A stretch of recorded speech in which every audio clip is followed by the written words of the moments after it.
Hello, everyone. How are you all? We're here continuing our Dragon Ball Saga, ranking everything. Unfortunately, Sean can't be here with us today. His little one is sick, which is, God rest her. Hopefully, she'll be all right fairly soon. And hopefully, depending on how this goes, we'll either have him back for the last bit of it. If we finish the whole thing, then sod you, Sean. Cue music.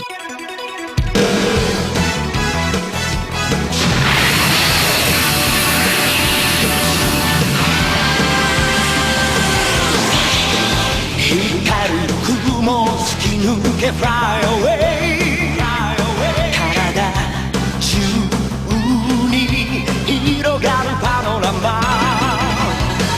顔を蹴られた地球が起こって。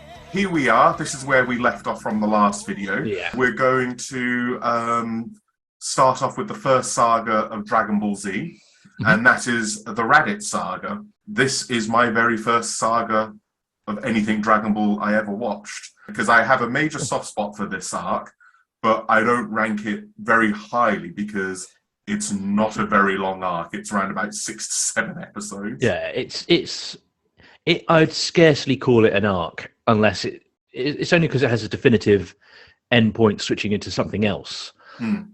I would normally just lump this in as part of the Saiyans arc and have that be it.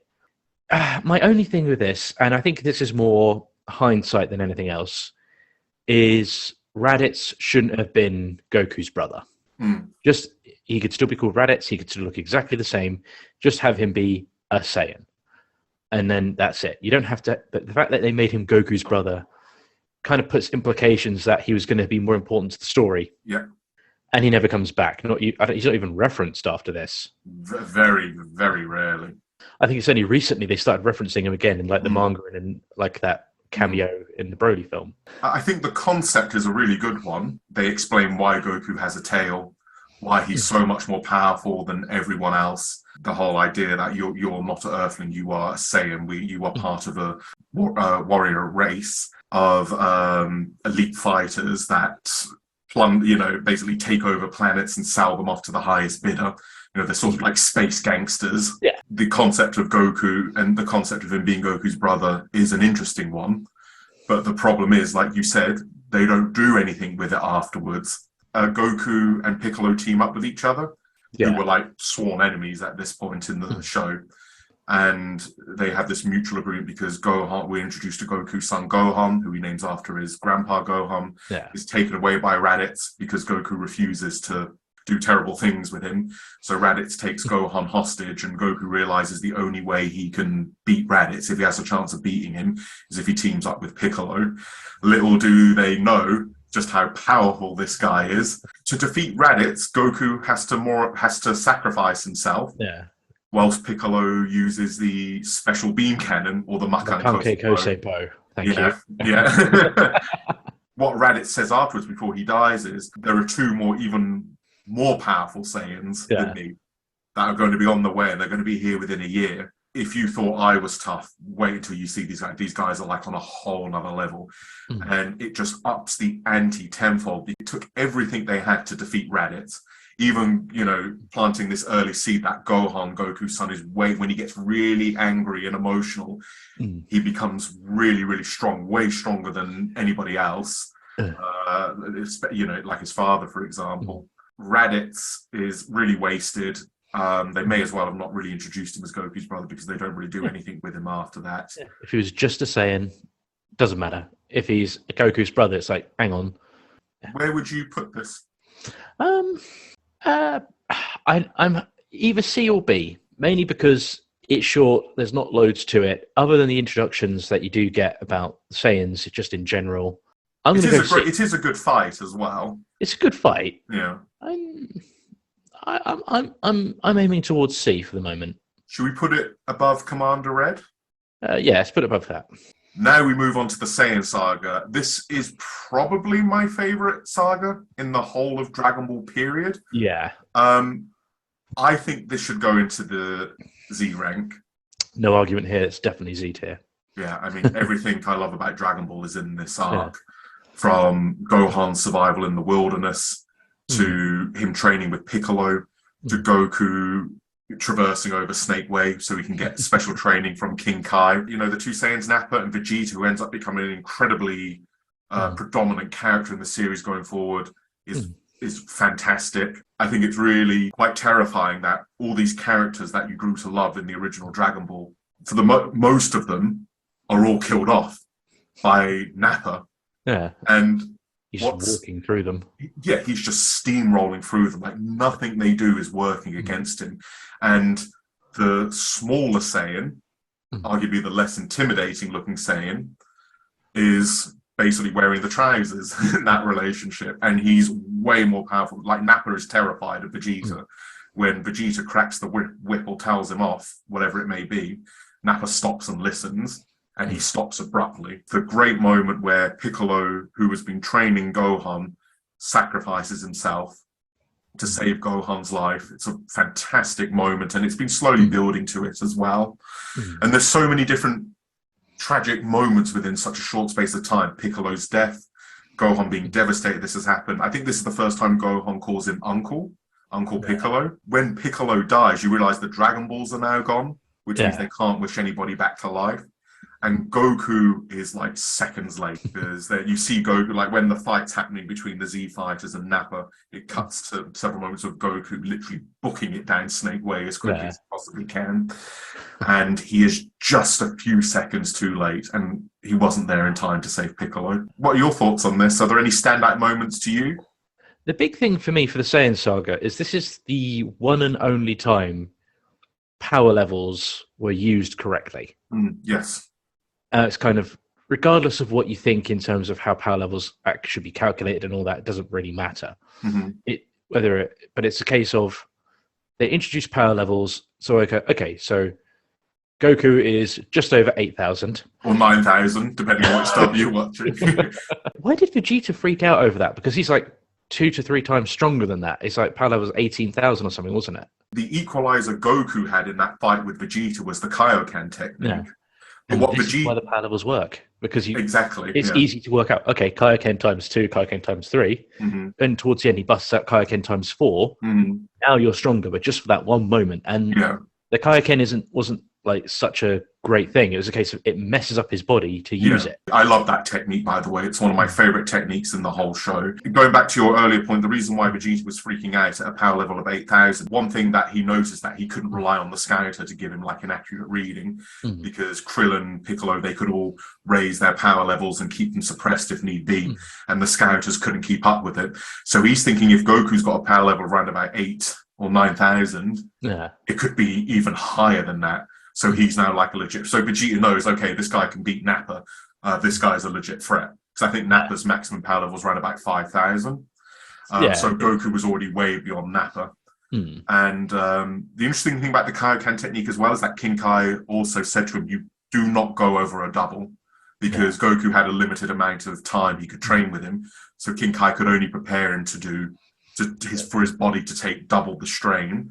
And when Goku realized that double wasn't going to hack it, he went and used times 3, and that's when he was just smacking Vegeta around. And then when Vegeta freaks out and uses the Gallic gun to blow up the planet, because he's like, stop this, I'm not dealing with this, because he's all spitting blood and everything like that.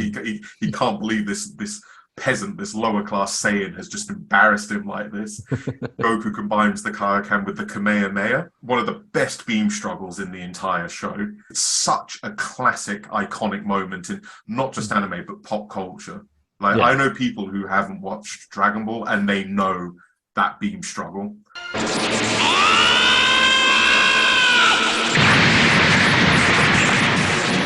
地球もろとも宇宙の塵になれ！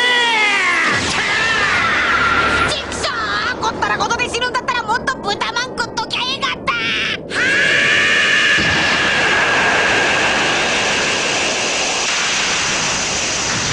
わ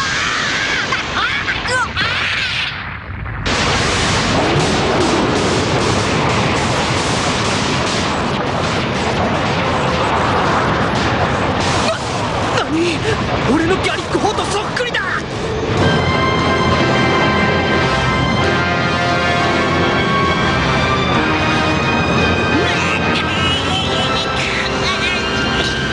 わ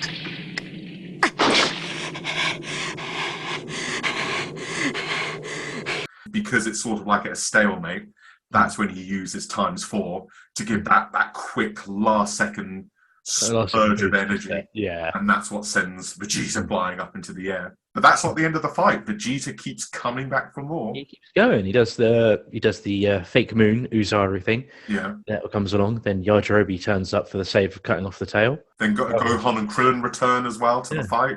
Like Vegeta takes a beating. He gets beaten up by Goku. He gets Kamehameha. He takes a spirit bomb head on. He has his tail cut off. He has his back sliced open by Yajirobe. Because later on, Gohan becomes an Ozaru as well. He becomes a Great Ape. And that's ultimately what does Vegeta in. He ends up crushing Vegeta.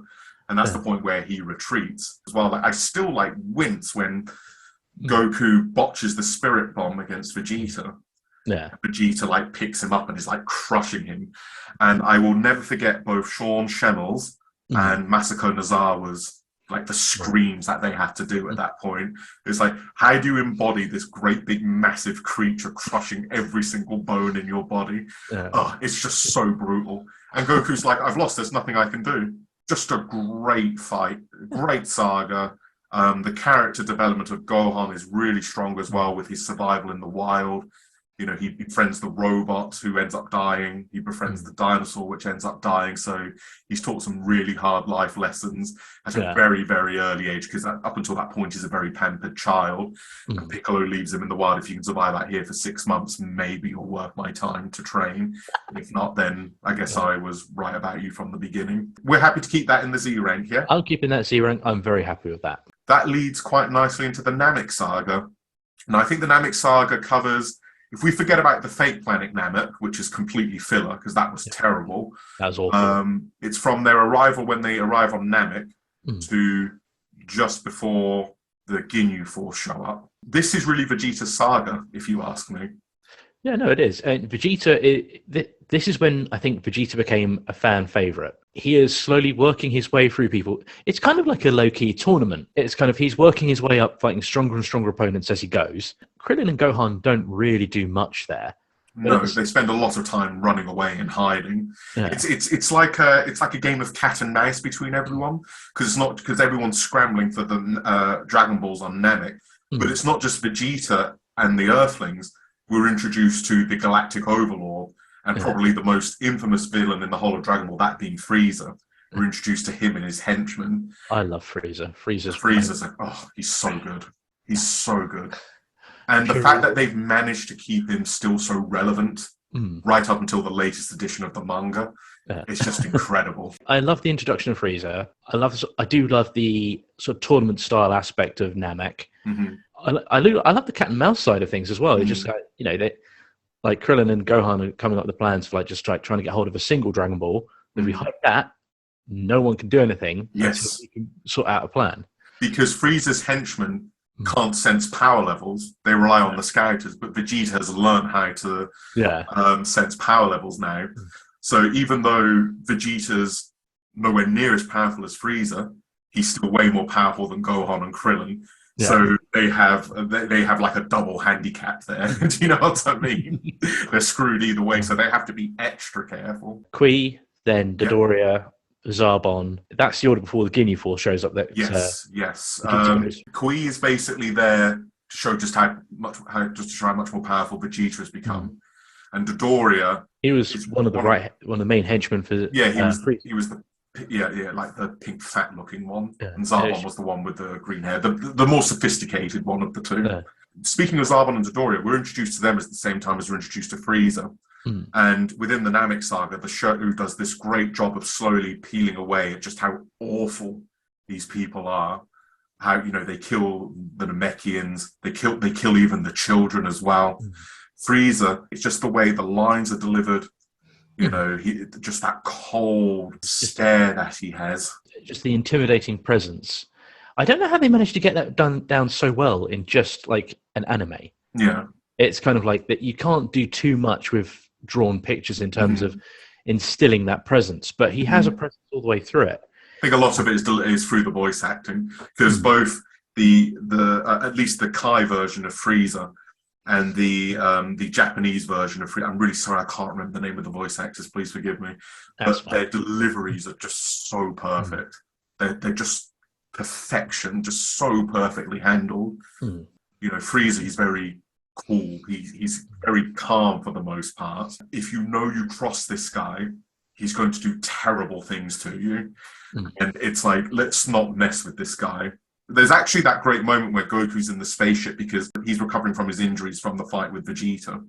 Mm. And that's the reason he stayed behind on Earth. Now he's on his way to Namek to help them. Because King Kai's speaking to him like, oh, you're on your way to Namek. Yeah, we're going to search for the Dragon Balls, but guess what? Vegeta's there as well. And King Kai's freaking out, oh my god, Vegeta's there. And Goku's like, not only that, but apparently there's someone there who's even more powerful than Vegeta. And King Kai's like, wait, that's not Frieza, is it? King Kai uses his little antennas to check out planet Namek, and he sees Frieza, and to say he freaks out, it's an understatement. And I'm paraphrasing, he's basically saying, Goku, when you get to Namek, you grab Gohan, you grab Krillin, you grab Bulma, and you get the hell out of there. Yeah. Do not confront this guy. Do not go anywhere near him, because if you incite his wrath, it will follow you to the end of the universe, and everything you know will be destroyed. Typical Goku's like, oh no, let me go see. King Kai's like, I forbid you, absolutely not. Yeah, and as a starting point for Namek, I enjoy it a lot. I don't think it's not the best because it is fairly simple. There's a few complications in it that make it more entertaining. I love the first fight with Zaban when he transforms and just beats the hell out of Vegeta. Absolutely beats him to a pulp. It's like, oh my god, that's not like he's headbutting him in the face over and over again. So Namek Saga, should we say a generous B ranking? Generous B. Put it at the back end of the Bs, because we can shift it around if we want to later on. Yeah, no problem. Oh yeah, spoiler alert, people. We may actually end up chasing it, tweaking this a little bit later. Okay, the Captain Ginyu saga. I don't hate it. I quite like the Ginyu Force. They're quite funny. Mm. But it sort of gets to the point where it's like, okay, can we just get onto Frieza now? Yeah, it's kind of, if the Ginyu Force had been introduced in the Namek Saga and been there from the beginning as extra background characters or something, then I could probably be more on board with it. Yeah. But at the same time, no, yeah, you're right. It's kind of less Zaban and Doria were Frieza's right-hand men, and that's what we saw them get taken down. You're just throwing in some stronger people at the last minute just to spin out a few more issues, episodes. It's almost as if they'd written themselves into a slight corner as well, because they needed to show just how powerful Goku had become, as opposed to, because they built Frieza up to be so powerful, they have to have like some villains beforehand for Goku to overcome. So it makes you believe that he has somewhat of a chance against Frieza, which isn't the case anyway. But the standout moments for me, though, is the fight between Vegeta and Raccoon. That onslaught that Vegeta, it's so good. That onslaught that Vegeta, oh my god, it's so good. It's beautifully animated. Do you know the part I'm talking about where he goes full power immediately and he just launches an assault on Raccoon? Oh, I do.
thing about recruitment, it's like all of the Ginyu Force are interesting, but I think Raccoon got the best showing, mainly because he had the best fight out of all of them. Depending on how you feel on the Captain Ginyu fight, I like what they did with the change this concept, the body swapping. Yeah, that's a nice idea. That kind of calls back to some of the Dragon Ball stuff, where it's kind of like it's not just about who's stronger, which would be a problem that Dragon Ball would fall into in the future. It's just like, oh, my power is stronger than your power. It's like, no, this is an interesting technique, a challenge that is going to be something you'll have to overcome rather than just being stronger. Yes. And I always enjoy fights like that a little bit more than just who's stronger wins. No, I totally agree with you. Great moment where Goku, shows Captain Ginyu his power level. I think it's something like 180,000, which is way beyond Captain Ginyu. And he has like a mental breakdown over it. And you're right, that's when he realizes, I can't beat this guy in a straight fight. I'm going to outsmart him and use this technique instead. And also it leaves up to loads of fan theories. Why didn't Captain Ginyu use that against Frieza or something like that? So, but yeah, it comes back to bite him on the arse. He ends up accidentally swapping bodies with a frog. And that's the end of it. What do you think? High on the C tier? High on the C tier. Or do you reckon in the middle here? What do you reckon? I'd kind of put it at the same level as the Raditz stuff, really. So yeah, either side of Raditz is fine. Yeah, you know what? I'll put it above Raditz just for that moment with Vegeta and Raccoon at the beginning. It's so damn good. Right, now we move on to, frankly, what the beginning of Dragon Ball Z has been building up to. And that is the fight, the confrontation between Goku and Frieza. I was thinking, and it's mainly because the fight is very long, that this would be an S tier, but I was thinking about it quite a lot today at work, and I was thinking about all the key moments that happened. Yeah. I think it should probably go up here. I think it's a definite Z tier. And the literal basis for this is, as you said, this is certain things from TV shows and films enter the cultural zeitgeist. People just know what they are. You say Star Trek to people, people think of Mr. Spock and the Enterprise. Specifically those two things. You say Star Wars, people think of Darth Vader and lightsabers. You say Dragon Ball or Dragon Ball Z, this is what people think of. They think of Goku fighting Frieza on Namek. Yeah. That's what most people tend to think of. Or it's like, oh, it's that thing where the people shout a lot and their hair goes yellow. This is where that sort of pop culture. It's pop culture. Yeah. This is where that came from. And the thing that I found really interesting about this was a lot of the Frieza Goku fight is fist fighting. They don't just throw ki blasts at each other. A lot of it is them actually beating the shit out of each other. Yeah. And it's kind of like Frieza, who's never trained a day in his life, who's just naturally insanely strong. Well, he's a prodigy, isn't he? Versus Goku, the master of hard work, training every day to be the best he can be, and then they go at it. There's also a lot of there's a ton of emotional weight leading into this fight as well. Because Frieza was the one who wiped out the Saiyans. Frieza has basically committed genocide on not just Namek, but plenty of planets beforehand. He is this big galactic overlord who rules the galaxy with an iron fist. And, at some point, his reach would have extended to Earth. Frieza killed Goku's best friend as well, Krillin. And that is what sparks off the transformation of the Super Saiyan. Probably definitely one, but if not the most iconic moment in the entire show. The kind-hearted Saiyan finally snaps and embraces his rage and his anger and his hatred for like the first time ever.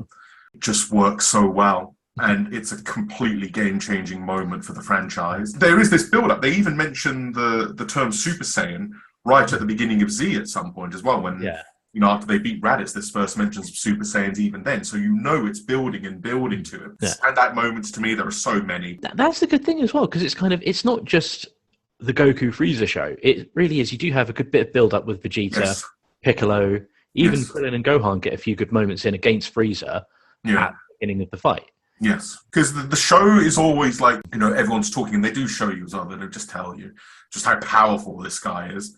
And then when it finally comes to a head... by the way, Goku's recovering again. Of course he is, because he took a lot of damage in the fight with the Ginyu Force.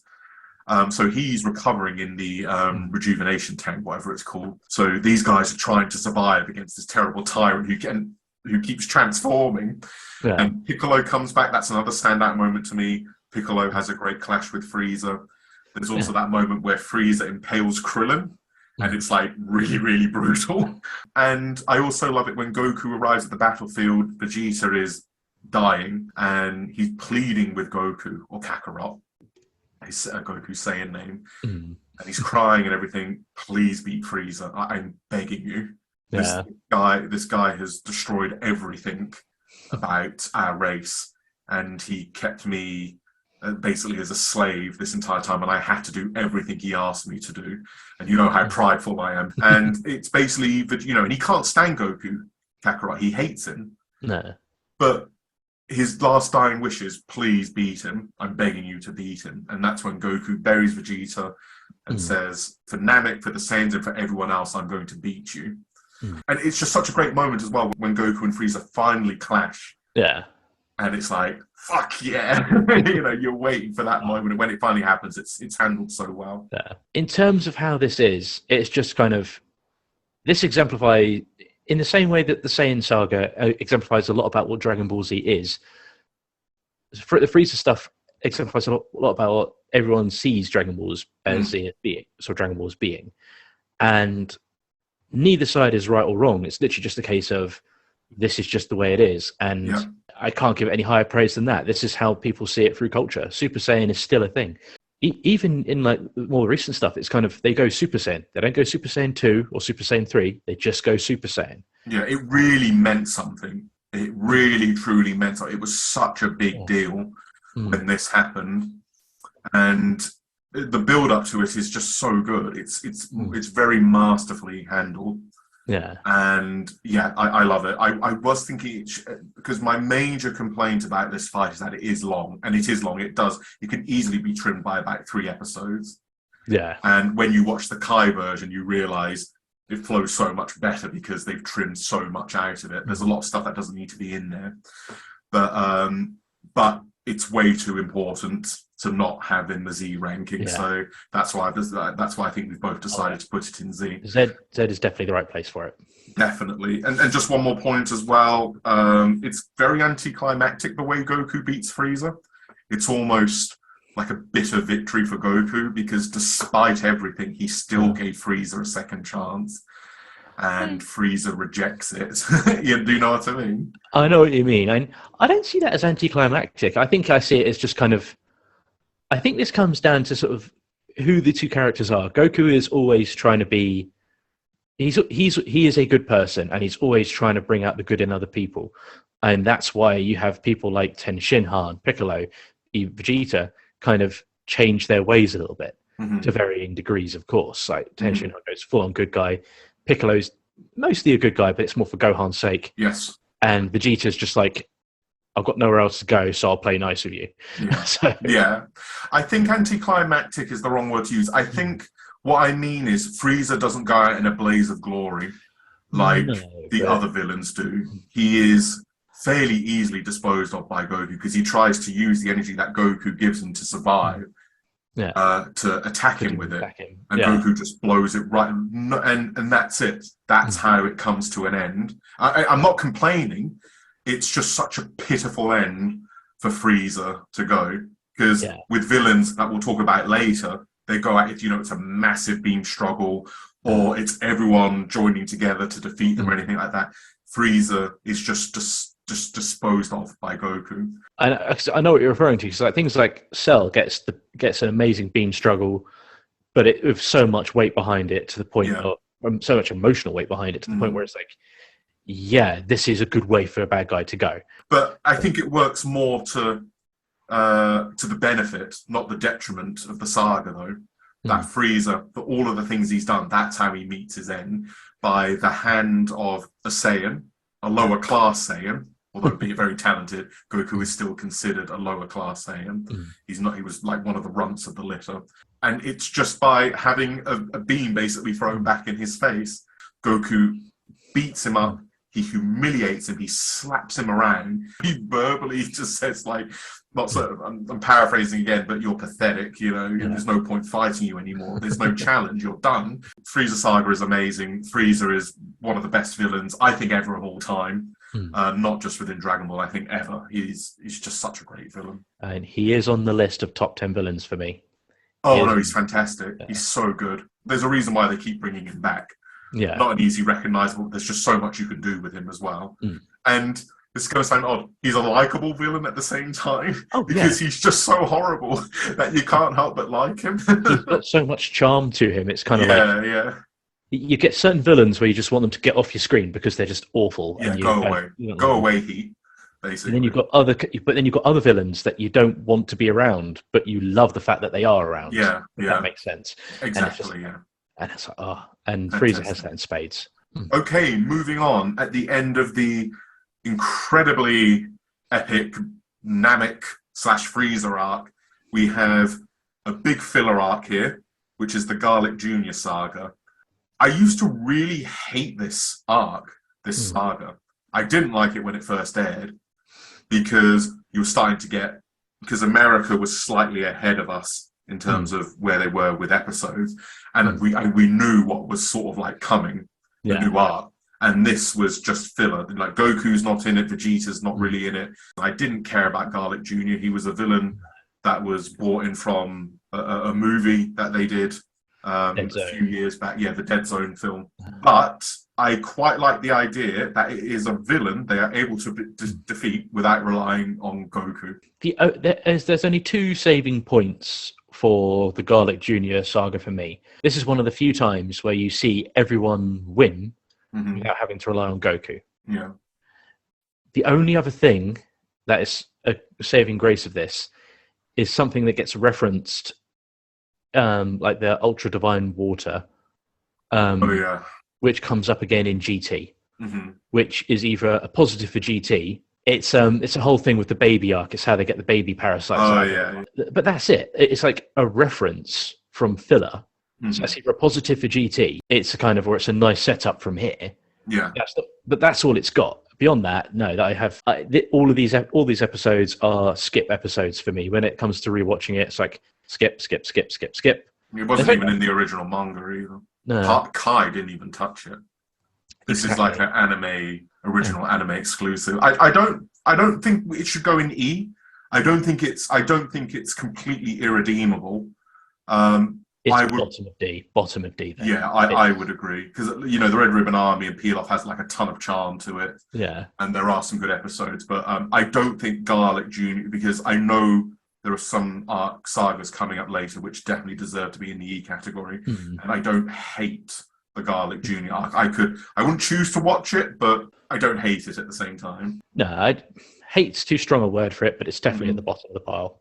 100%. Certainly at the bottom of the pile of where we are now.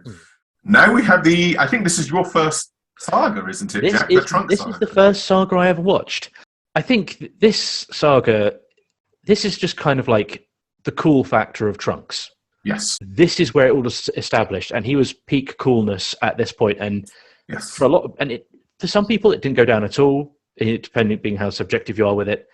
For me, Trunks is still my favorite.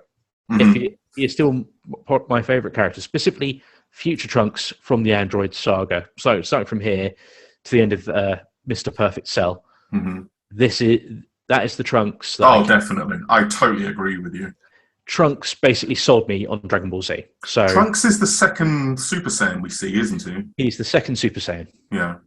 And that's a great moment because Frieza legit has a heart attack when that happens. He knows it's not Goku because he's not stupid, but at the same time, it's just like, how has the legend come twice to kill me? Yeah. I also like how Toriyama, to set up his new incoming villains, I'm going to this new character, Trunks, who's also a Super Saiyan, to dispatch of the previous villain, that being Frieza, like it's nothing. So when he turns around and says, we've got these two terrible androids coming in the future and they're going to wipe out everybody, it just makes you go, well, this guy just mopped the floor with Frieza and look what Goku had to go through to beat him. Yeah. And apparently there's even more powerful villains coming this way. That's the thing with Dragon Ball. Every villain, they have to keep upping the ante, and it's usually at the expense of the previous villain. So where would you put this, Jack? It depends. Do we get to include the History of Trunks mini movie as part of this arc? Because technically, if you did, that would go right up. It would go to S. Ranking. That's the thing. Yeah, but I love that. It's like that Super Saiyan transformation, like Kid Trunks of the future going Super Saiyan. Good. It's like proper little man tears.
My top three favorite Super Saiyan transformations.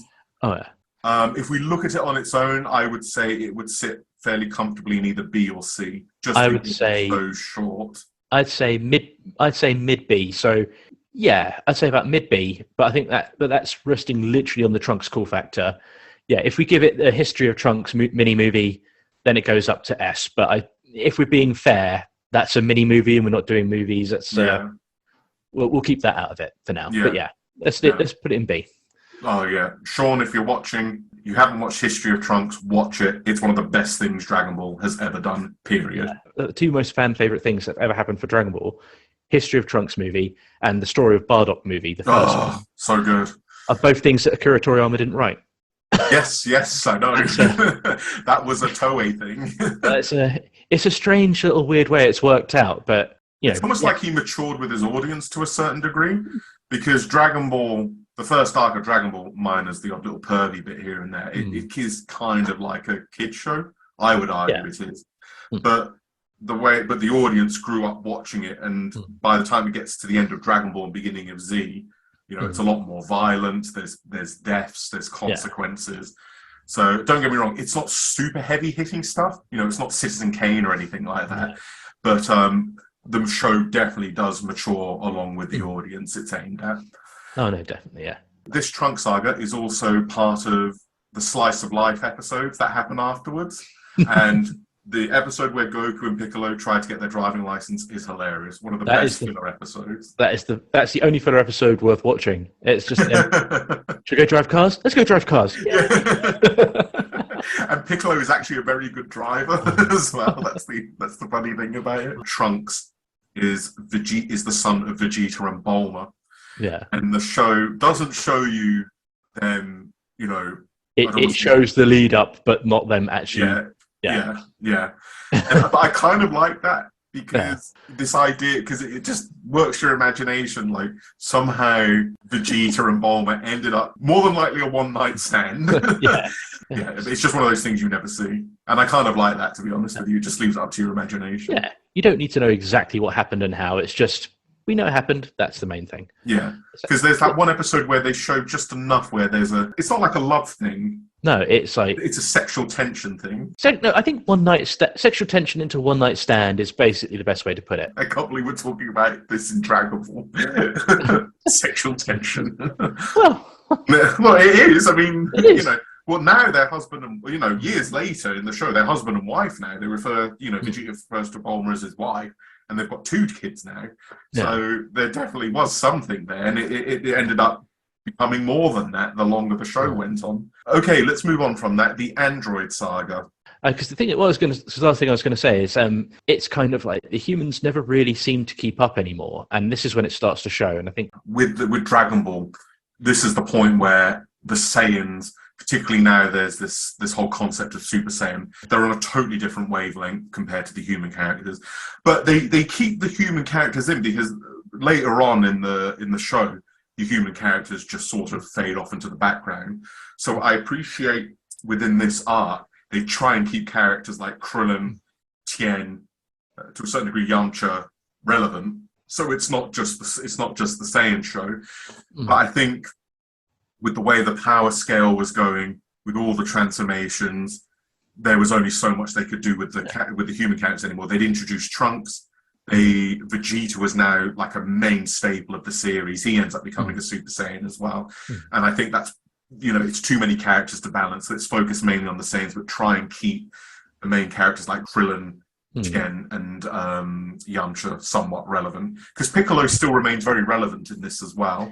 Yeah, so Piccolo's the only other character that stays relevant. And Tien gets like a good moment against Semi-Perfect Cell, but again, we'll get to that when we get to that. But it's afterwards, it's just kind of, it's kind of the same. As you say, it's the same show. For this Android saga, it's kind of highlights the first big highlight is going to be reveal of Super Saiyan Vegeta.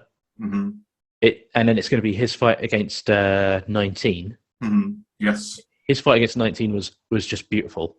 Yeah, it's not really a fight though, it's like a beatdown, isn't it? It's just, he absolutely wrecks him. Yeah, we're introduced to Vegeta's big bang attack for the first time. The reveal of 17 and 18 was good. Yeah, who are actually the ones from Trunks' timeline. Yeah. Because Trunks, how timelines work in Dragon Ball is separate timelines are created. So even though you go back and change something in the past, it creates a separate timeline. It doesn't correct anything that has already occurred in that timeline. And because he's made those changes, and Goku, we were informed in the previous arc, he would die of a heart virus. He wouldn't be there to help defend the Earth against the androids. So he's still alive. That's a big change. And instead of 17 and 18, you've got Android 19 and 20. 20 is revealed to be Dr. Gero, the creator of the androids. Before we forget, this is actually a throwback to the Red Ribbon Army as well. It is, yeah. Although you never hear about Dr. Gero in the Dragon Ball show. It does still stem from the Red Ribbon Army. He wanted revenge on Goku wiping out the Red Ribbon Army, hence the reason why he created all these androids to essentially take him out. It's implied as a bit of a retcon that Dr. Gero built the androids that you see in like Muscle Tags. You've got Android 8, the one who looks like Frankenstein. Yeah. And it's like he's kind of called Android 8. So it's like, oh, okay, this is one of Dr. Gero's creations. He created Frankenstein's monster. But it's never mentioned in never mentioned. No, never mentioned. Like you said, it's completely retconned. Small point here. I love it when Goku transforms into a Super Saiyan just before he battles 19. I don't know. I just love the way he transforms there, because they basically explain like, oh, we've been tracking you since you were a young boy and everything like that, and then we did we had like this little bug thing, tracking all your movements, and then we calculated all your power levels, and we worked out that this is how strong we need to be, that where we could easily beat you. The idiots didn't go to Namek though and track him though. No. So they had no idea of the Super Saiyan transformation. And it's one of those moments where it's like, fuck yeah, this is the form that beat Frieza. Let's see what you androids have. Do you know what I mean? It's got like that weight to it. 一番肝心なことを調べ忘れちまったらしいな。おめえらの負けだ。何？致命的だったな。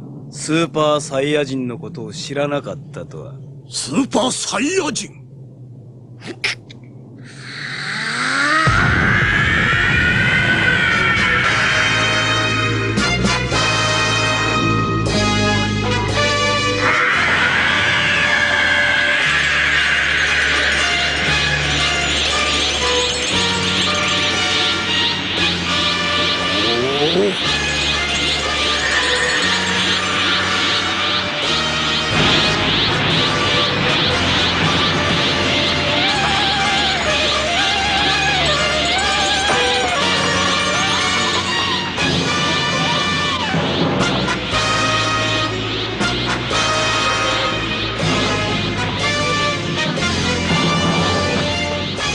なんという気だ。間近に見るとここまですごいのか。二人とも手を出さねえでくれ。こいつらの一番の目的はこの俺らしいからな。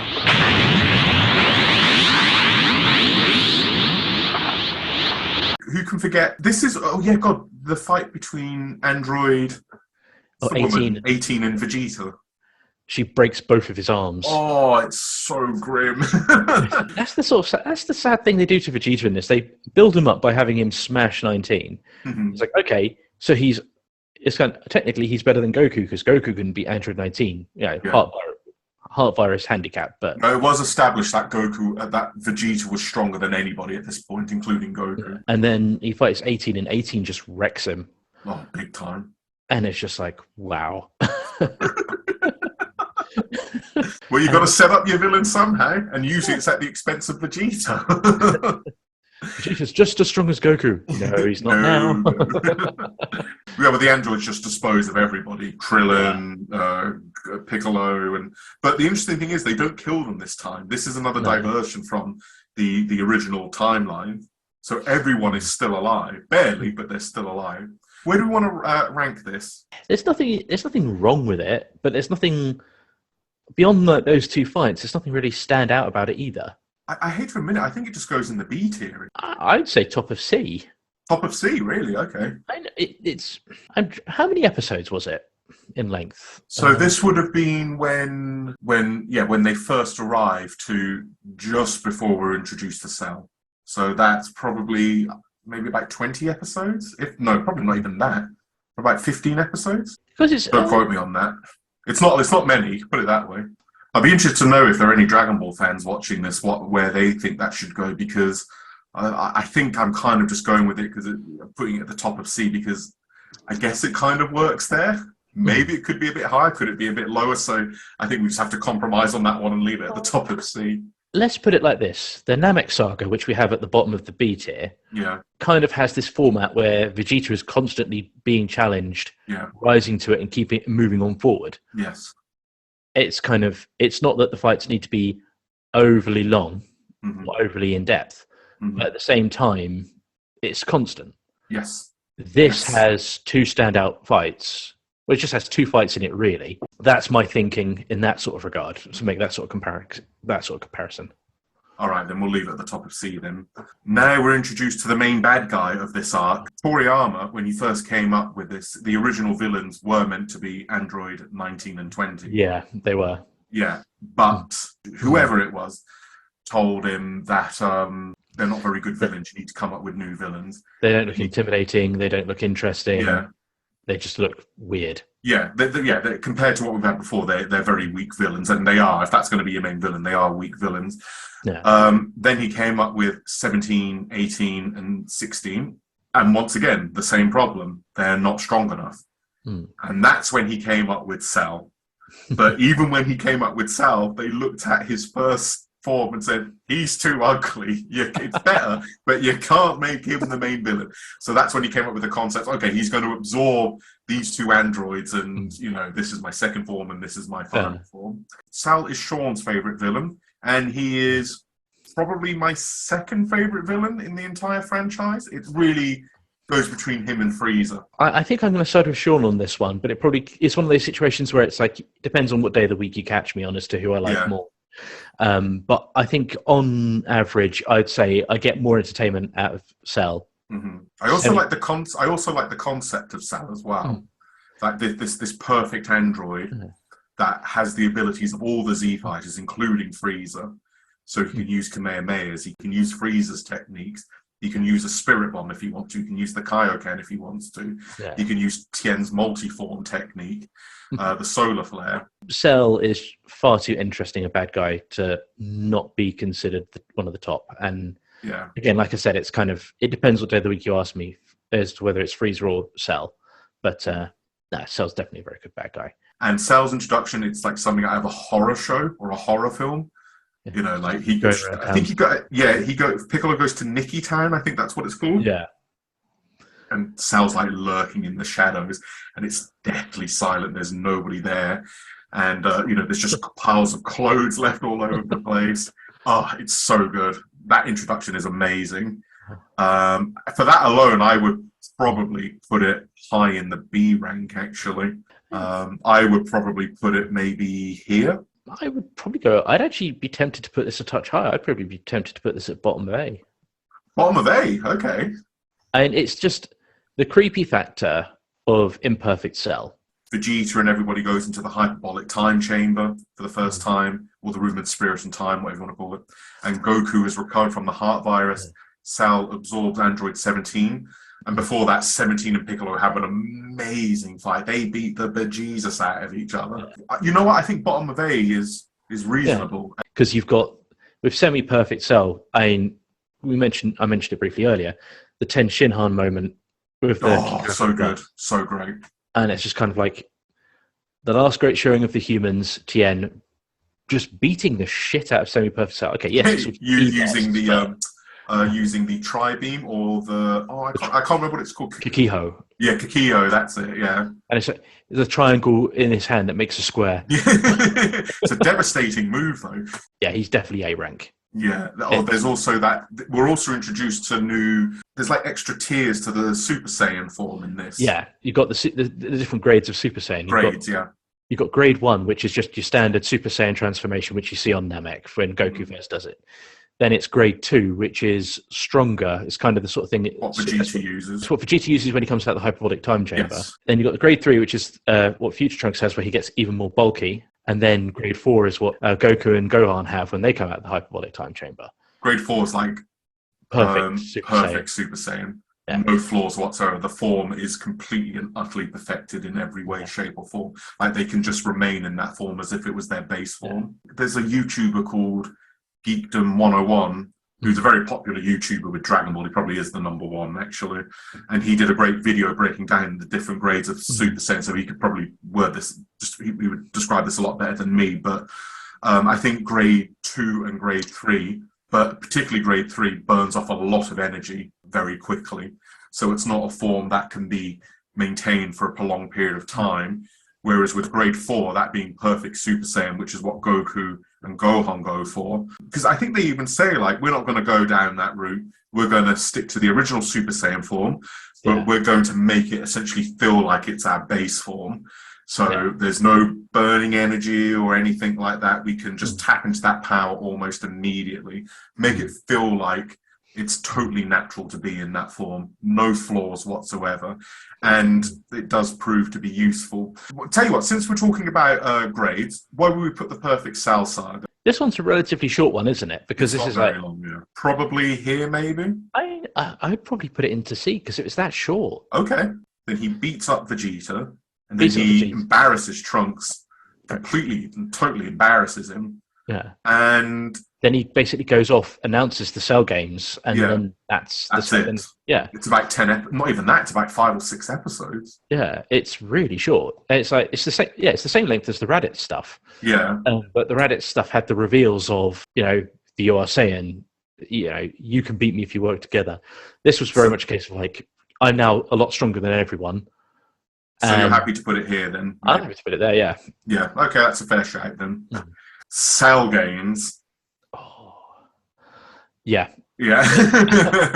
Yes. I was also thinking today, if there was going to be another one outside of the Saiyan and Frieza that's in the Z ranking, it would be the Cell Games, because it's not perfect, that there are problems with it, but it gives a perfect payoff to something they have been building for well over 150 episodes at this point, I believe. Yeah. And that is Gohan finally stepping up to the plate, Goku passing the torch to him, realizing that Gohan is the man going forward. The only thing I have as an issue with the Cell Games, well, 2 issues. One, the filler with the 2 hype men for Mr. Satan. Yes. Oh, terrible. Yeah. Yeah, terrible. Forget them. The only other thing is, and this isn't a complaint necessarily, it's just odd. It's that Android 16 speaking to Gohan is what triggers Super Saiyan 2. And it's kind of like, okay, it's stuff that Gohan needed to hear, but, was it, from Android 16 that should have been telling him? If it was like, say, Piccolo, Cell crushed his head or something, basically saying pretty much all the exact same stuff, I could buy it more, because Piccolo is a lot more of an obvious father figure. Whereas, did Android 16 and Gohan really speak ever? Dr. Gero created Android 16, and though this isn't 100% confirmed in the show, it is kind of alluded to. I mean, the fans believe this is what the case is. Team 4-Star incorporated it into their version of the show as well. The look of Android 16 was based off of how Dr. Giro's son looked. Yeah. And Android 16 was designed to destroy Goku. That is your only goal. Because Android 16 refuses, with the exception of Cell, refuses to fight anybody except for Goku. He won't fight Vegeta, he won't fight Piccolo, he won't get involved. It's only Goku. And Android 16 is the one who tells Gohan, listen, it's okay, let it go. Cell, you can't bargain or reason with him. You have to let it go. And please, and he has like this softer side to him. He loves animals, he loves nature. And he asks him, please protect them for me. And, I'm counting on you. And the idea that this android who was created to destroy Gohan's father is the one who is basically the trigger. But don't forget, Gohan has seen his friends get taken apart by the Cell Juniors before this as well. Oh, yeah. So there's already a ton of emotional turmoil. He's already confused as well that Goku is basically sort of fed into the wolves a little bit because he just doesn't know how to do it. He's like, I just don't know what to do. I don't know how to do it. And frankly, I don't know if I want to do it because I don't know what sort of destruction that would happen if I did. So that's the reason why I sort of get why Android 16 is the catalyst, I think, because when you incorporate that behind it, that he was designed to take out Goku, he was somewhat based off of Dr. Giro's son. That's why they went for it. And they wanted to give that character a payoff as well.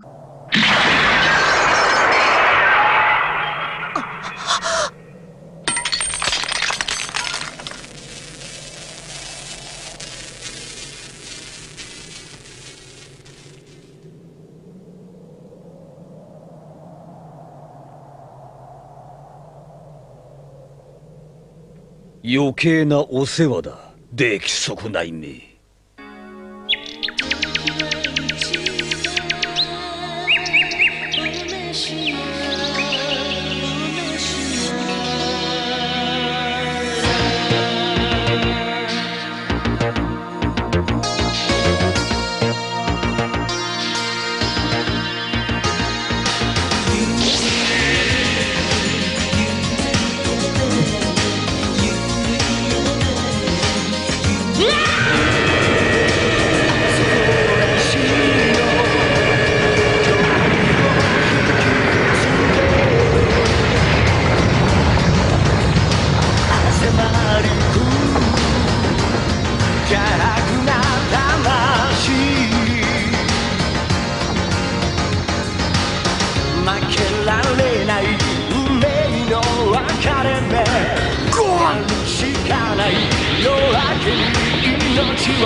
ついにご飯の怒りが限界を超えたのか。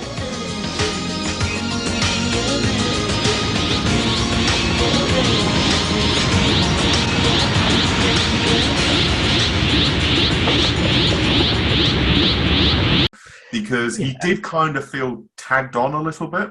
Oh, he was entirely tagged on. Yeah. And the thing is, it's one of these weird situations where it's like the game Kakarot actually does a bit with this to try and sort of fill in this plot hole that Gohan spends a bit of time with Android 16 in the time leading up to the Cell games. Oh, okay. Like helping to get stuff to do the repairs for him and Yes. everything.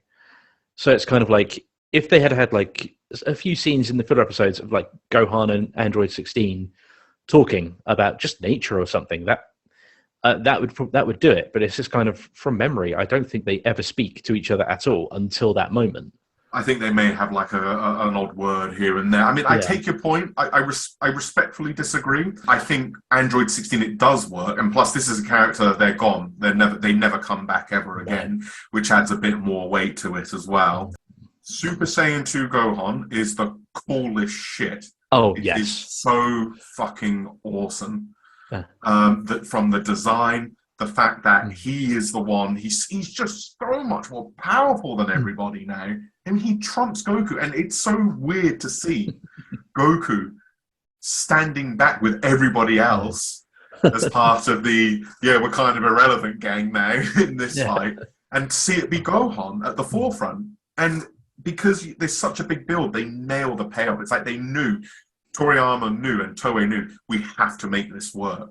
And we've got to make it look cool, because don't forget, the Cell games has an amazing fight between Goku and Cell to kick things off with as well. That fight is incredible. You know, the instant transmission Kamehameha, just beautifully animated. And it's so cool because this is all part of Goku's plan. He knows Gohan, if he unleashes his power, he can beat Cell easily. Yeah. But Goku's tactic is, I'm going to fight Cell first, so Gohan can get a reading of how Cell fights, what his movements are. Because Goku knew he couldn't beat Cell. Because even when you go back and watch the fight, you can tell Goku's giving him a lot of trouble. But Goku is literally going all out, like every move and kick and punch he throws, he's just expending all of his energy. Well, if we relate it back to sort of like the Frieza fight, it's like when Piccolo was fighting second form Frieza. It's like Piccolo's doing it and keeping up, but Frieza's just got so much more in the tank because that's only his second form. Goku's going full out, but Cell's got too much left in the tank. He's not going to go down. Definitely. And it's later on revealed where Cell has this freak out moment. He realizes how strong Gohan is, so he says, I'm going to go full power now. And there's like this, it's like a 5-minute moment in the episode where Cell's just screaming non-stop, the world's coming to an end and everything. And even Goku's like, Christ, he's really, really powerful. Everyone's like, he's really powerful. Like, my God, he was really just more or less toying with Goku. This guy is strong. And Gohan's completely unfazed by it. He just goes, is that it? And how can we get Cell? I love the Japanese voice actor for Cell, Norio Wakamoto, I think that's his name. He does one of the best Kamehamehas I've ever heard in my life, and screams just perfect. He makes Cell comes across as like this very suave, pompous, but absolutely demented character. It's so good.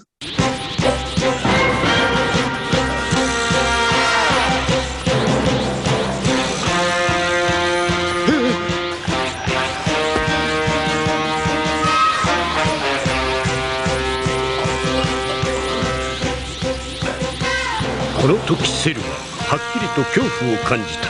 そして後悔した。面白半分に孫悟飯を怒らせ真の力を引き出してしまったことを。It was at this moment that he knew. He fucked up.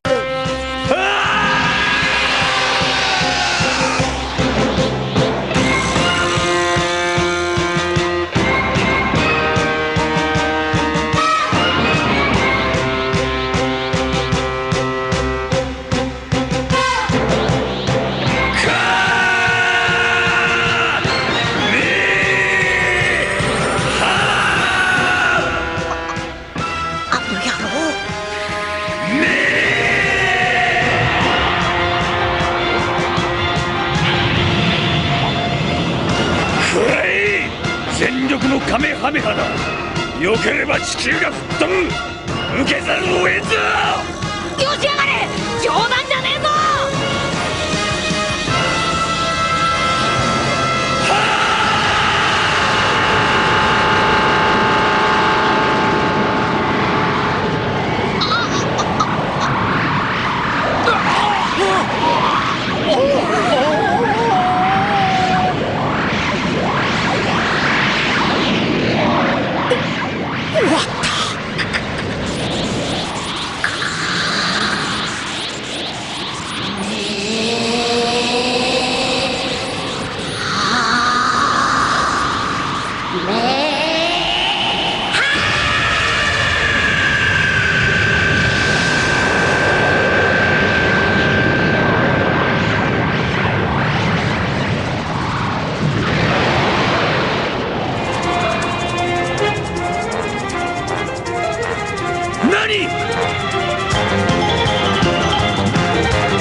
So the beam struggle at the end that's my favorite beam struggle. Yeah. Gohan with one arm. Yeah.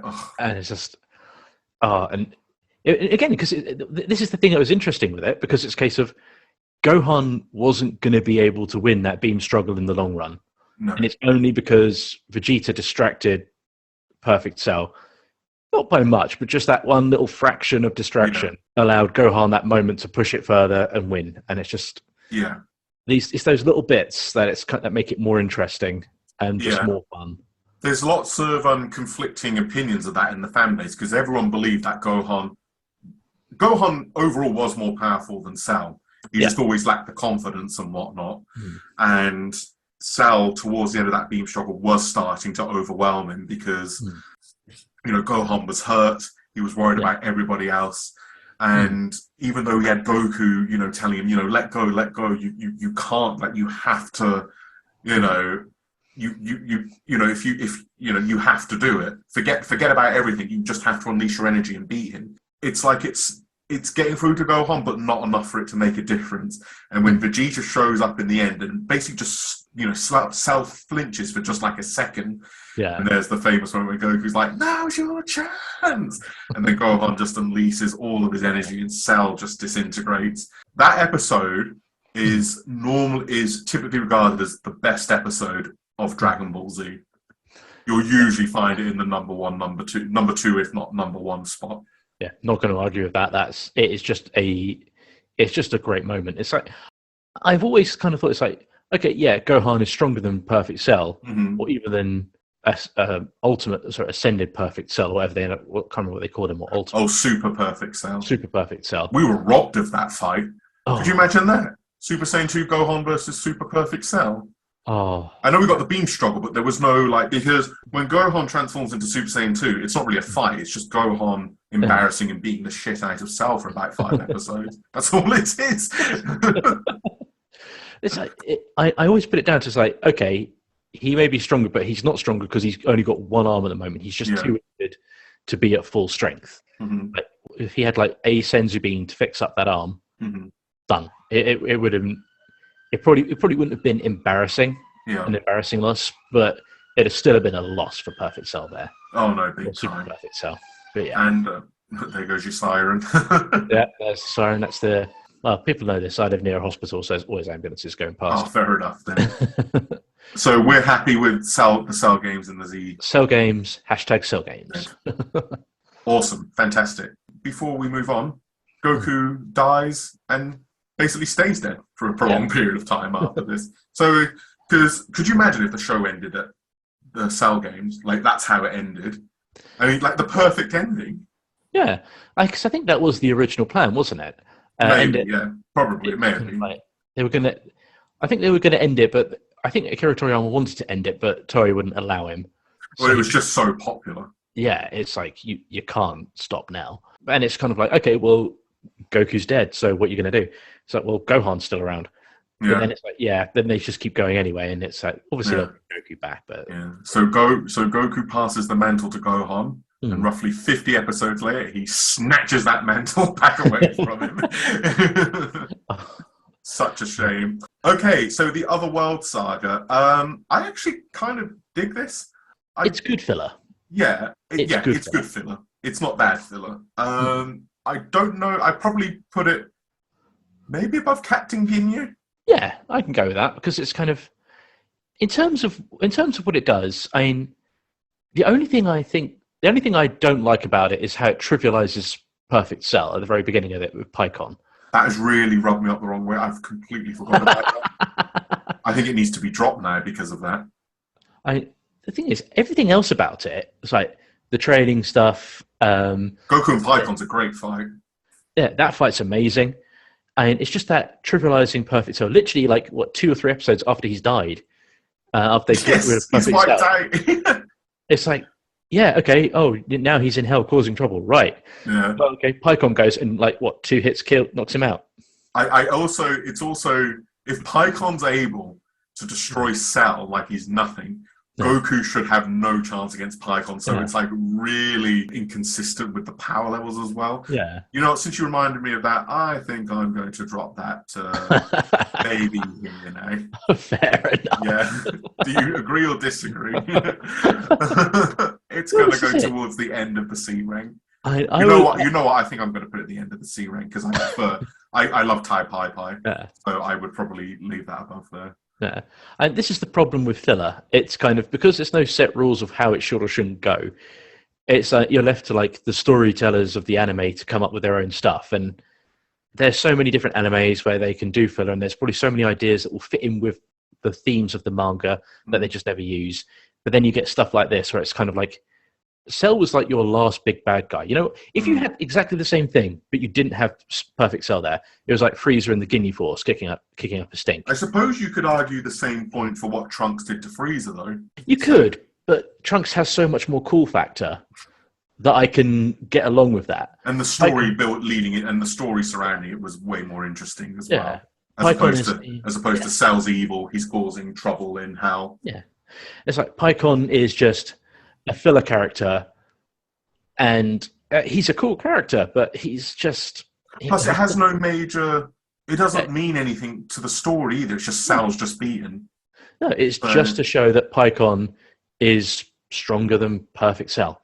Yeah, just because. Just because. So that way, when Goku fights him, it's like, it's going to be a challenge, but... Well, Goku should have no chance against him, because Goku couldn't beat Cell. Goku gives up against Cell.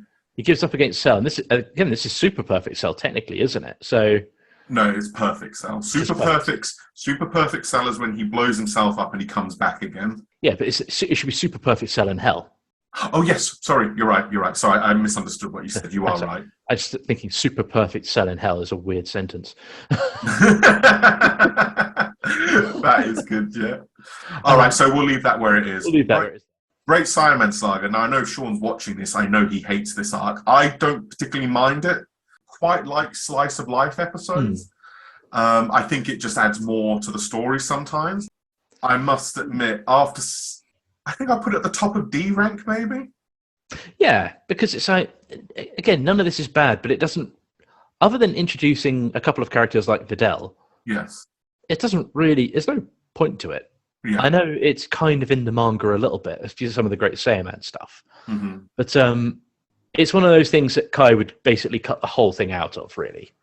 More or less. I think that's what they did. They showed like 2 episodes from it. Yeah. In the original, it's about 5 episodes of Gohan and his school adventures. No. And plus, at this point, Gohan was really pushed as the main protagonist of the series because they did a new intro for this point.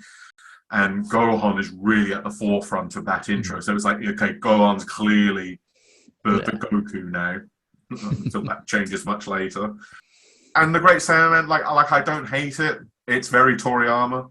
Yeah. It's very Dragon Ball as well to a certain degree. So, I don't find it offensive or anything like that. I don't think it's garbage.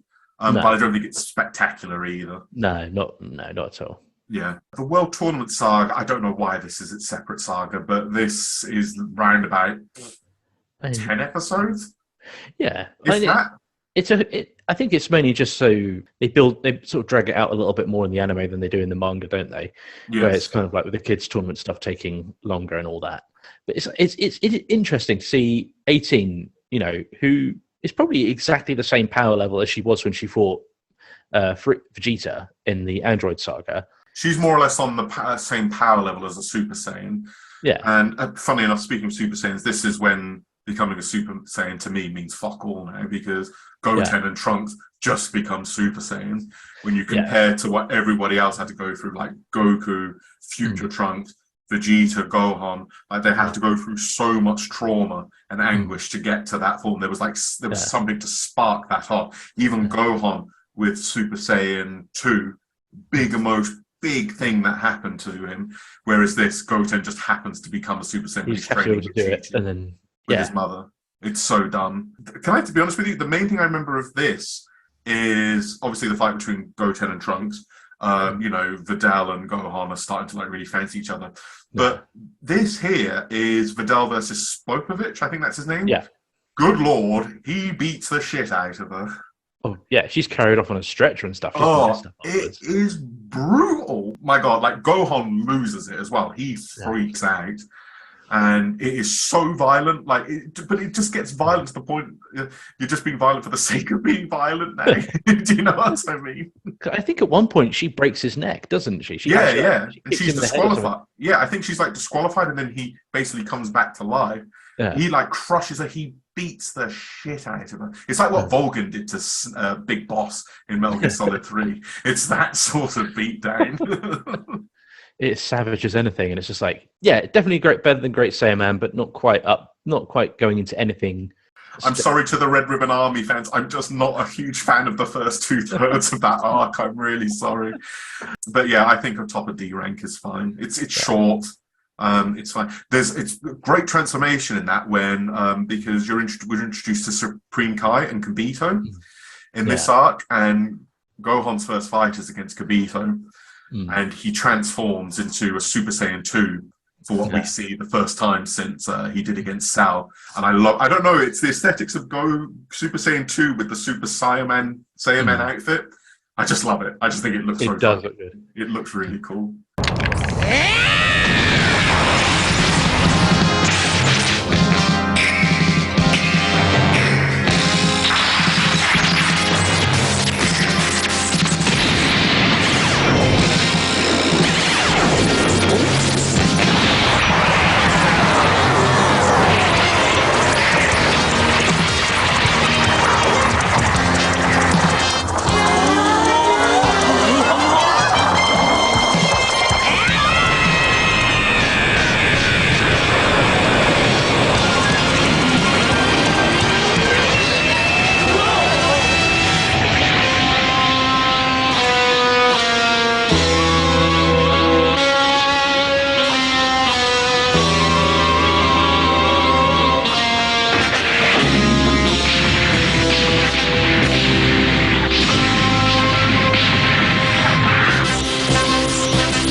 お望み通りスーパーサイヤ人になってやったぞ。これからどうするんだ。このまま戦えばいいのか。 Vegeta wrecking the test your strength machine to see if yes. That is everyone's doing like little taps on it and still like almost breaking the machine, and he just comes on, punches it full on. Yeah. Mr. Satan, who we neglected to mention, plays a really important part in the Cell game saga, who's Vidal's father. He's freaking out because all these people that he saw beat Cell are coming to show up at the tournament that he's in. And there's that great moment where Trunks punches him in the face, and it's like a proper slow motion thing. It's so funny. I quite like Mr. Satan. I think he's funny. Mr. Satan is one of those wonderful characters where it's kind of like he serves the perfect comedic foil for this sort of show. Yes. I mean, technically, he's not weak. He's not bad. He's just, for an Earthling, he's strong. He's not like on Krillin or Tien level, but he's strong. He is pretty strong. He's never pushed past his limits the same way that those guys can. No. He could maybe beat up a tambourine, maybe, or something like that. One of King Piccolo's henchmen could probably put up a decent fight against them. Yeah. So you got Mr. Satan versus someone like Bacterian or something like that in a fight, and because that's the sort of thing he would excel at beating. Yes, those sort of weird people. Barbary Saga. Now, you may think I'm mad, but I would probably put this way up here. Mainly because of Goku versus Majin Vegeta. This is when the Majin Buu part really, to me, it starts delivering on so much promise at this point. Because I love Dabura. I think he's a really cool villain, like the Demon King. Just goes to show how powerful of a wizard Barbary is, and the fact that there's this other creature even more powerful than Dabura is really interesting. Fight between Goku and Vegeta, Majin Vegeta, Super Saiyan 2 Goku, I should say. Against Majin Vegeta is so damn good. That fight's amazing. Then you got the run up to it as well. You got Vegeta just embarrassing Pui. Yeah. You got Goku wrecking Yakon. Yeah. Gohan has a bit of problem with Dabura, but then Dabura's the strongest one out of those three. Yeah. Vegeta scolds him for it. And like, Goku's not particularly impressed either. He said, yeah, okay, Vegeta, back off. But Vegeta's like, your kid's meant to be the most powerful one out of all of us. And look how he's been slacking recently. And you think that's acceptable? Paraphrasing again, but it was something along those lines. it is very much that, isn't it? And it's just that build up. Then Vegeta going, as you say, Majin Vegeta blowing up like what 2/3 the crowd at the tournament just to get Goku. Dude, that scene is amazing.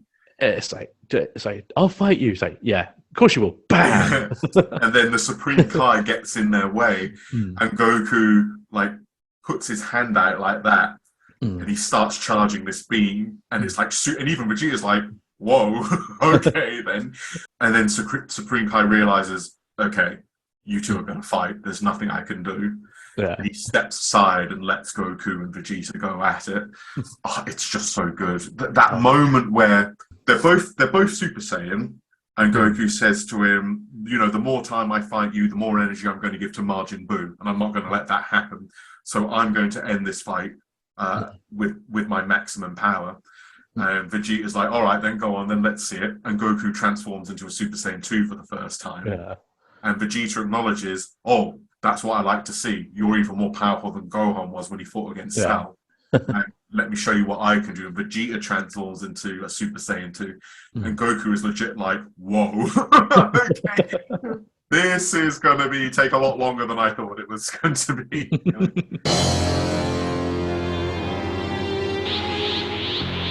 おめえからダメージを受けて魔人ブーのエネルギーにはしたくねえ。最高の力で早く終わらせてもらうぞ。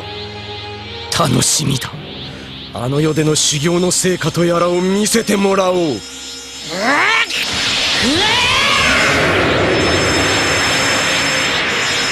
さすがだな。あの時のご飯以上のパワーだ。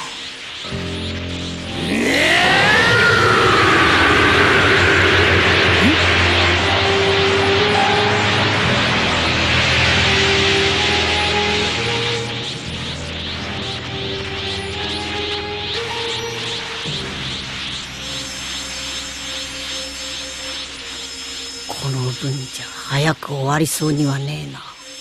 行くぞ！殺してやる！カカロット！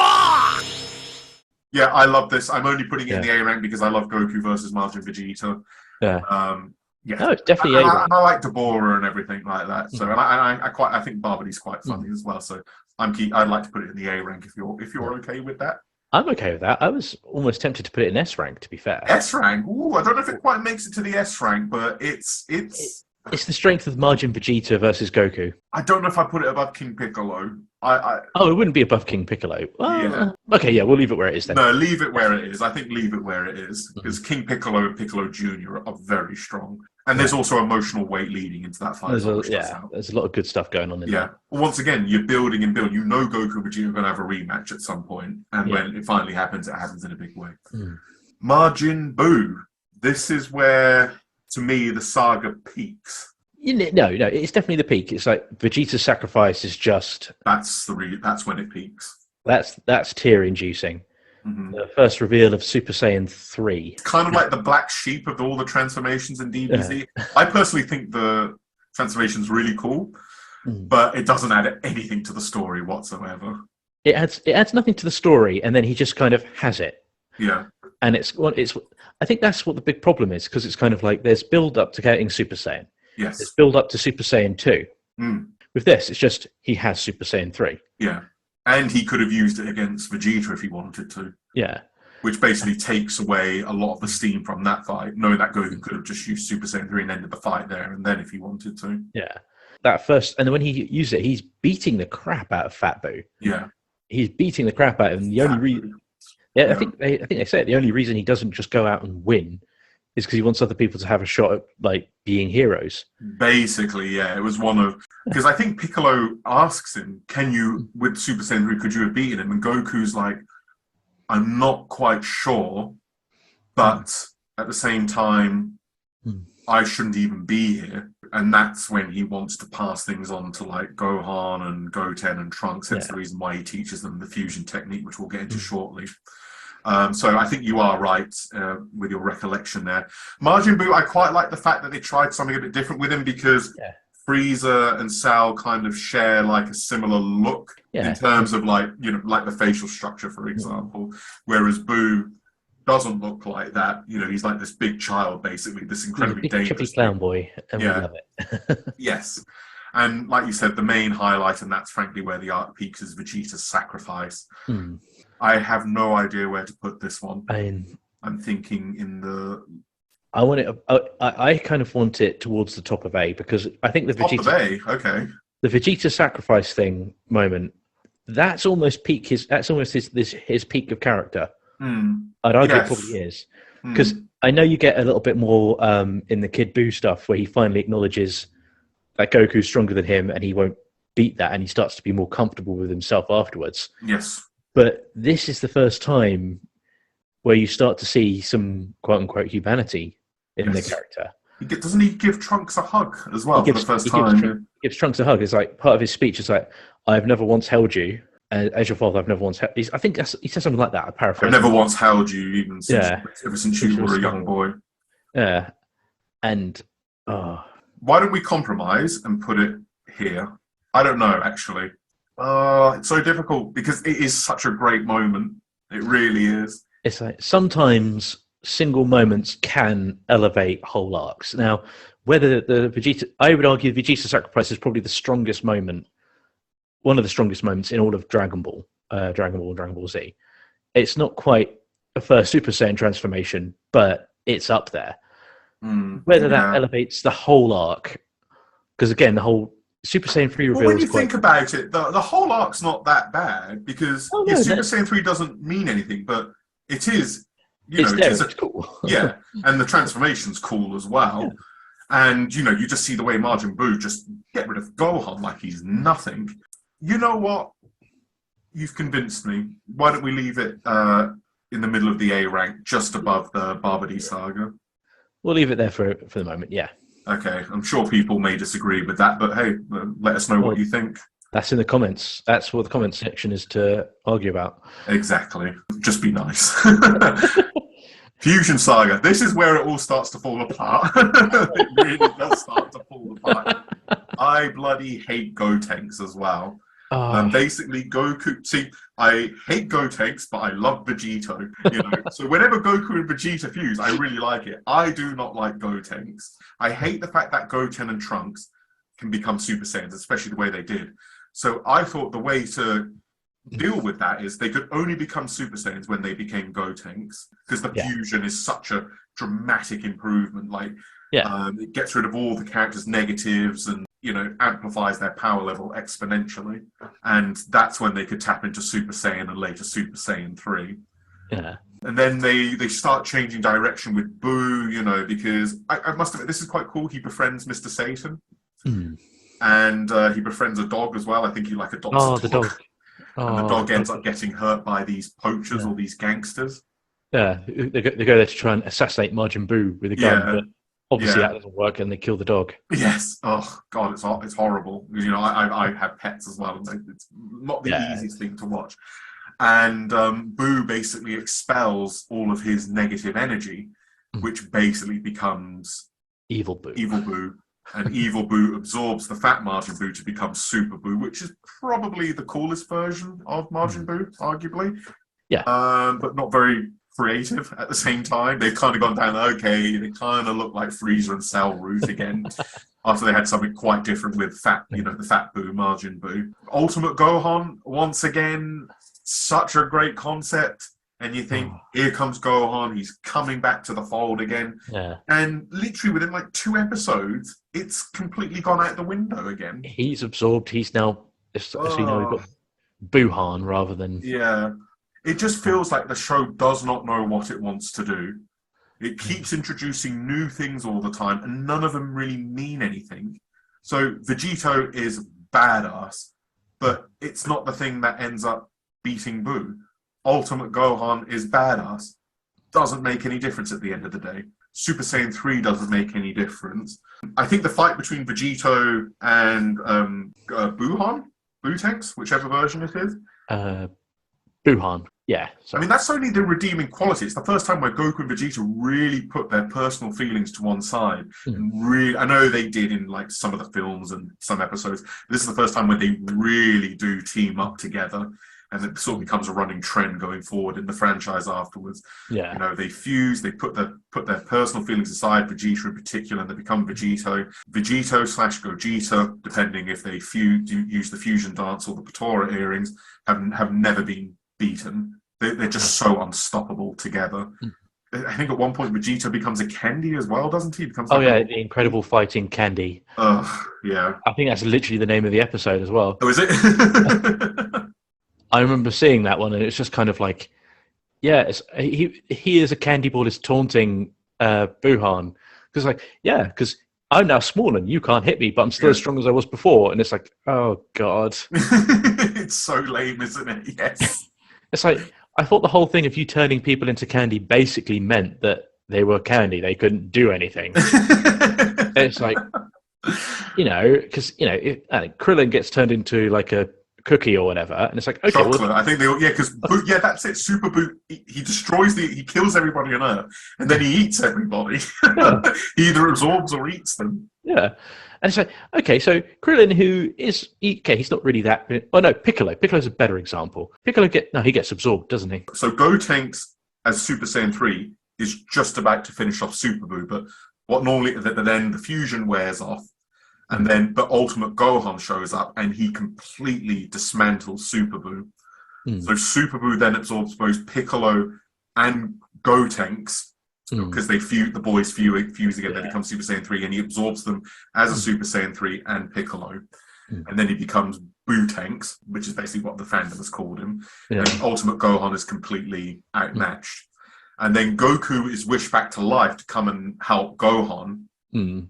And Vegeta's also brought back to life as well because King Yemma in the afterlife realizing this Buu's killing everybody. Seriously, I can't keep up with all the paperwork. There's too many too many people are dying all at once.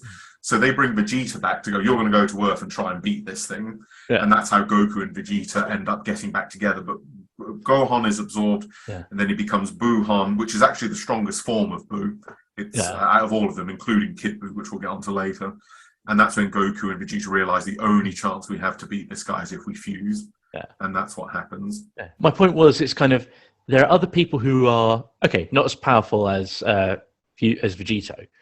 But at the same token, it's like, if you just need to be powerful to a degree, then people like Krillin, who are powerful to a degree, should be able to move around and do stuff while there's chocolate, if other people then it's like, okay, you could argue that, Vegito knows how to fly. Well, so does Krillin.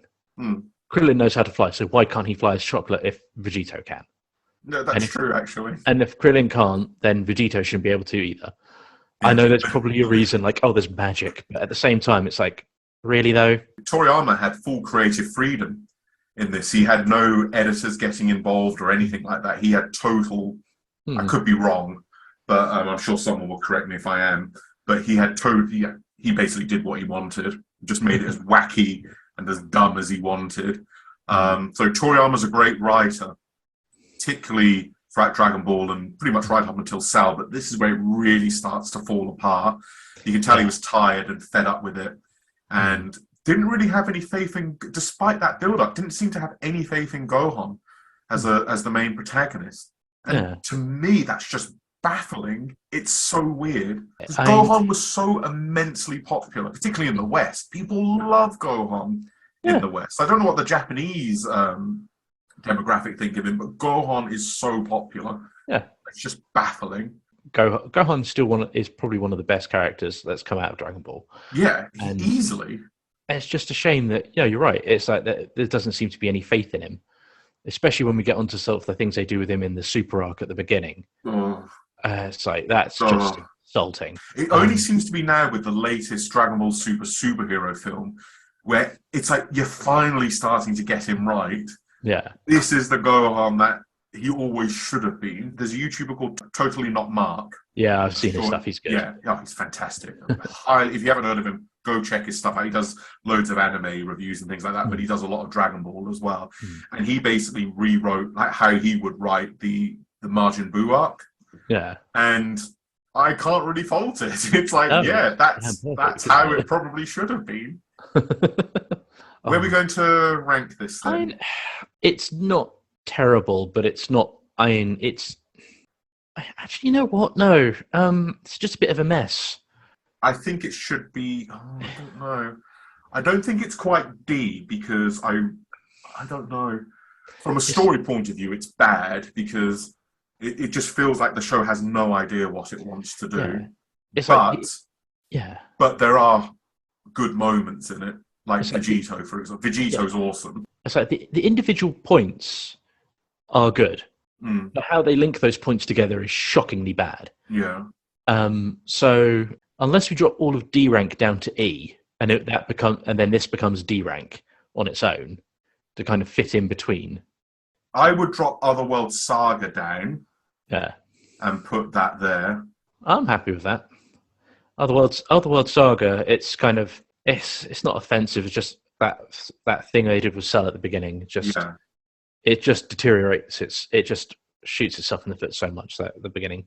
Yeah, I agree. That's probably the one we may have to come back to, but I think we just leave it there for now. But to be honest, that could go slightly higher on the C rank, or it could even drift down to the D rank as far as I'm concerned, because I hate to do it because I love Vegito, but story-wise, it's terrible. It just completely falls apart. When you think they're going to get on track with something, they just move on to something else, and it's just bad. It's just bad. Yeah. And Kid Buu Saga, this is basically where the show gives up on Gohan or anybody else, and it just becomes the Goku show once again. Kid Buu is kind of like a nothing villain. I mean, I quite like the concept that he's the purest form. He's not the most powerful, but he is the most purest form of Buu, and the most troublesome. It's like that's the translation thing that always bothered me for ages, because it's kind of with how the dub put it. They said he was the strongest form. No, that's not true. That's a mistranslation. The strongest form of Buu is Buuhan. Yeah, and it's I spent ages trying to work out how Kid Buu was the strongest, and it's kind of like, oh well, maybe when he absorbed one of those old Supreme Kais, the big one, that made him Fat Buu. It's kind of he had a lot of his power suppressed because he was deliberately doing that from the inside or something. And it's like that was just like silly headcanon I had for myself to try and explain it. But then obviously when all of the fusions were gone, he went to being Kid Buu, his pure form, and that was when he was at his strongest. And it's like, as you said, it's just his most troublesome. It's just so chaotic fighting it. It's like trying to use martial arts against someone who's literally just like a scrabbling brawler. Yes. You can do it, but it's so hard. Also, Kid Buu, this is where the show sort of finally realizes what it wants to do and how it's going to end, despite just being a complete mess beforehand. I think the fight between Super Saiyan 3 Goku and Kid Buu is awesome. Goku and Kid Buu. It's a great fight. I also love the fact that Vegeta acknowledges, you are number one, Kakarot. Yeah. You're better than me. And it's such a great moment. And he reflects back on, his journey with Goku. And the great thing is they don't just reuse old footage. They've actually gone back and animated new footage and everything like that. So it looks a bit more consistent. I really like it when shows do that. They don't just use stock footage. They really animate it all. And it's such a wonderful moment. And despite the problems this show had during the Fusion arc, this arc here, the Spirit Bomb, with everybody giving their energy to Goku, I think is a pretty strong moment. I wish Gohan was the one to finish off Buu. But if it's going to be Goku, make him the catalyst of everyone giving him his energy to use it in a Spirit Bomb, which hadn't been used since the Freezer arc. Goku more or less abandoned the technique up until that point. And it was actually Vegeta's idea to use it. But everyone gets involved, like Mr. Satan gets involved as well. If it wasn't for Mr. Satan, the Spirit Bomb wouldn't have been absolutely not. Yeah, that's true, because the people on Earth are like, we're not listening to this idiot. Whereas it's Mr. Satan who says, I'm your world champion, I'm doing this to save the world, give your energy, put your hands up in the air, etc. So it's a very powerful moment. So I would probably put it here, just above the Fusion saga. I'd go a little bit higher, but still C rank. My reasoning is, I really have a very personal love of just the last moment of that Spirit Bomb bit. He's thrown the Spirit Bomb, Kid Buu's holding it, not pushing it back. He's just holding it in place. And it's like Goku's like, oh, I'm just too tired. I'm not quite strong enough. Oh, and yes. And they use that wish. They use the wish. It's like, can you bring Goku back to his fully rested strength? And they're like, right, done. And then he just goes Super Saiyan, pumps Super Saiyan energy with the Spirit Bomb. Yeah, and it just kind of goes that bit bigger. It's like how Goku does it. It's just, I just really like that moment.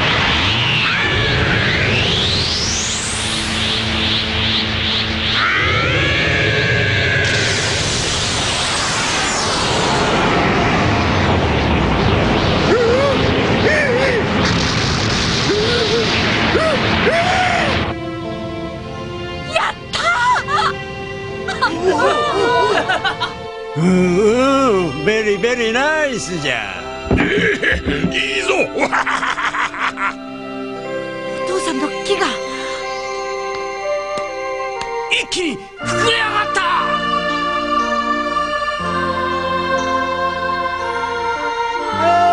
ダメ。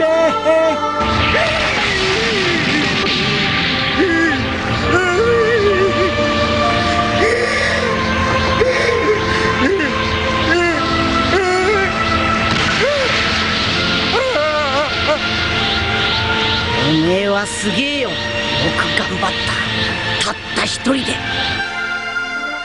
何度も姿を変えていい加減嫌になっちまうくれいにな。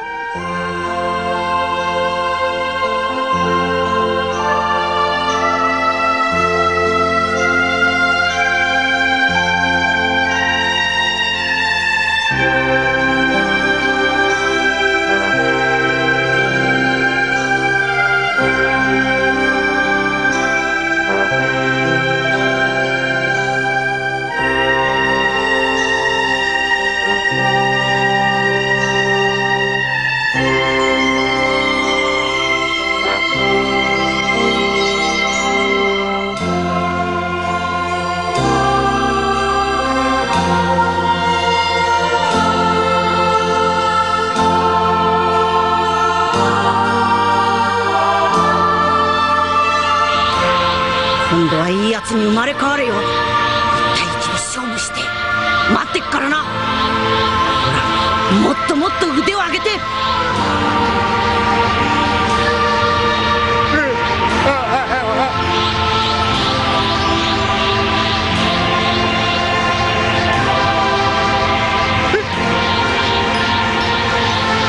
またな。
You know what? I agree with, and I love the Japanese version of that as well because I love the music. I think it's like the Genki Dama theme, the Spirit Bomb theme. I would probably put it at the top of C rank now that you've reminded me of that. So, because I'm really glad you're doing this with me, Jack, because you're triggering things that I think are bad. Yeah, things that are like, oh, this is bad, and you go, yeah, it is, but there's also these moments as well. Thinking, you know what? You're right, because what I remember before he launches the Spirit Bomb at Buu. I love the fact Goku acknowledges is like, you are by far the best. I have fought opponents from all across this galaxy and yada yada yada, and you were the best. And if you come back, I would love to fight with you again. it also gives like little flashbacks to all the trouble that Buu has caused everybody. Like he beat everybody, you know, he survived and outlasted everybody, you know, every fusion, every new form of Super Saiyan. Yeah. It's like, So then you get the great moment of like Goku's like, well, I'm going to need about 5 minutes or so to charge up this spirit bomb, and then Vegeta's like, right, okay. And then the only time we saw Vegeta fight Kid Buu beforehand, he was getting smacked around badly. Yeah. And it's like, you've got to do it for 5 minutes on your own. I can't jump in and help you. Yes. Vegeta's like 5 minutes in this fight is an eternity.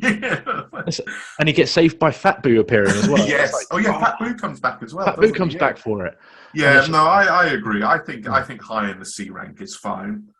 Yeah. No, I'm happy with that. It's by far the weakest ending. There's some good moments, but as we've said before, it's how you tie these moments together. Yes. And there's not quite enough to put it much higher. I really love how he beats Kid Buu, the Spirit Bomb. I love the conversation bit at the end. But at the same time, it feels wrong. It feels wrong to put it much Goku. higher. Yes. Yeah. You can kind of swallow it because, okay, you're not getting Gohan, but you are getting Goku and Vegeta really teaming up. Yeah. And they do one of my favorite scenes actually in the whole show, the thumbs up at the end. Yeah. You know, they just acknowledge, you know, Vegeta, you're great. And it's like, Kakarot, you're great as well. You know, we did it. We make a great team. And the last arc of Dragon Ball Z is around about 6 or 7 episodes, if that. It's not very long. Can I be honest with you? I've barely watched these episodes because this is where Dragon Ball Z ends. This is where Goku goes into the tournament again, and has a match against a character called U, who is the reincarnation of Kid Buu, only a good version of it. It's basically Buu backwards. Yeah.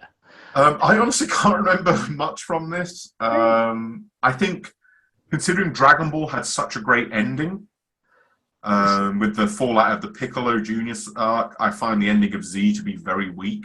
The big things from these episodes is you have the introduction of Pan. Yes. For as much as you may love or hate Pan as a character in GT, here she's just like a little 3-year-old.